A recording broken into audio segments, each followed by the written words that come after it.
Hello. In this first video, we're going to be talking about the very basics of dementia, what dementia actually is, because it's certainly been my experience looking after people that there's a lot of confusion around what it represents. Is it the same as Alzheimer's? Is it something else? And I think it's good, obviously, to be clear about what we are describing when we're talking about dementia. So the first thing to say, which is very important, is that it is a syndrome rather than an actual diagnosis. And in a similar way to being told you have cancer, it doesn't really tell you, for instance, where the cancer might be affecting you or what the underlying problem with the cells actually is, which would then give you the diagnosis. So dementia, or being told you have dementia, is not a diagnosis in itself.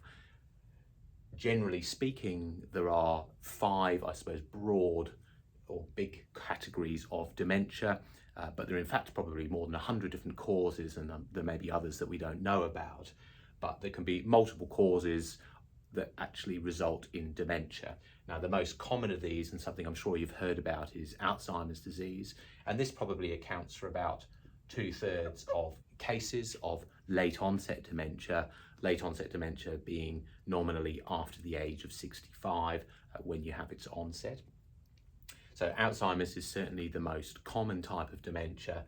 And then we also have a dementia known as vascular dementia, which is to do really with the blood supply, impairment of blood supply through big strokes or multiple small strokes and so on in the brain, or issues sometimes just with blood pressure. So vascular dementia is quite common. And these can often actually coexist as well. So in fact, it's quite unusual, particularly in late life, to have dementia that's just related to Alzheimer's or perhaps just related to vascular disease. And they seem to increase the risk of each other. So it's often what we describe as a mixed dementia. But certainly Alzheimer's disease and vascular disease underpin the majority of types of dementia.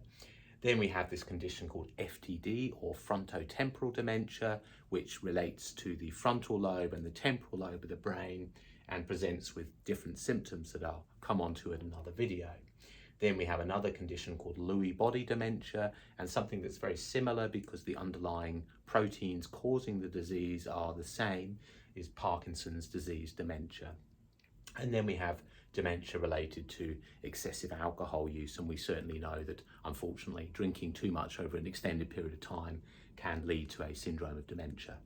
So dementia is a syndrome, it's not a diagnosis. There are multiple causes, more than 100, but probably about 5 account for the majority of them.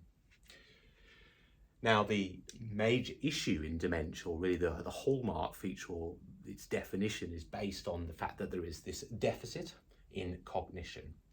Now, by cognition, we really mean thinking.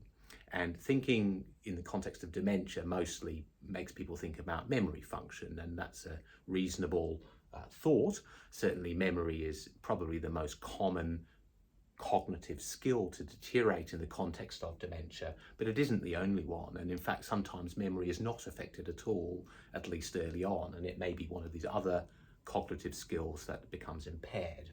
But there has to be some kind of deficit in cognition. So in addition to memory, we have potentially problems with language, and that might be both expressing yourself or also understanding what's being said to you, or understanding what is written down, and so on.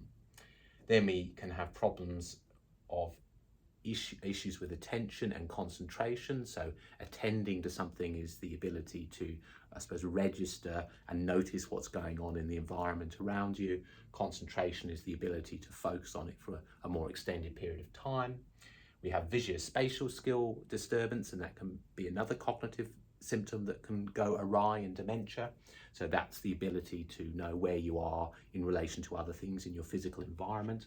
Orientation, so really knowing where you are both in time and place, and that often can become a problem in dementia. And then we have a number of different cognitive skills which come under this broad umbrella of executive function.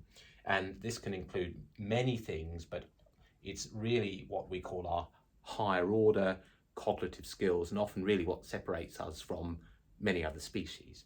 So cognitive skills that are executive in nature include things like planning and organization,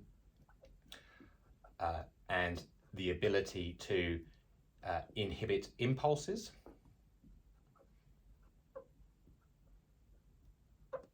and also to read social situations.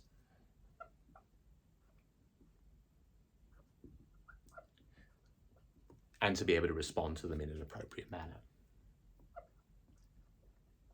And these are largely driven by some direct or indirect reduction in the function of the front part of the brain. And the classic example of that, not in the context of dementia, but I suppose an observable syndrome that you might associate with those kind of problems, would be the state of intoxication with alcohol, being drunk, in which case often all of these things go awry. So there is to be some sort of deficit in cognition. And the other key feature here that separates dementia from lots of other things that may be more mild in nature is that there has to be some impairment of daily functioning. So if there's no impaired daily function, then we cannot really talk about somebody having a dementia. That's part of the definition. And of course, as we get older, we often do develop some sort of cognitive problems, whether it's mild memory loss, slow thinking, and so on.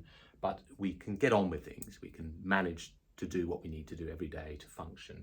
And so that would not really be considered consistent with dementia. So there has to be this impairment of daily function. And then the other key thing is it needs to represent a change from how you were in years past. So if you've always had a poor memory and you've still got a poor memory, but it's no worse, again, that's not really consistent with dementia. So key points again, it's a syndrome, not a diagnosis. There are multiple causes, of which about 5 account for the vast majority. It's characterized by a deficit in cognition, which is thinking skills, which often is memory, but can be a number of these other skills.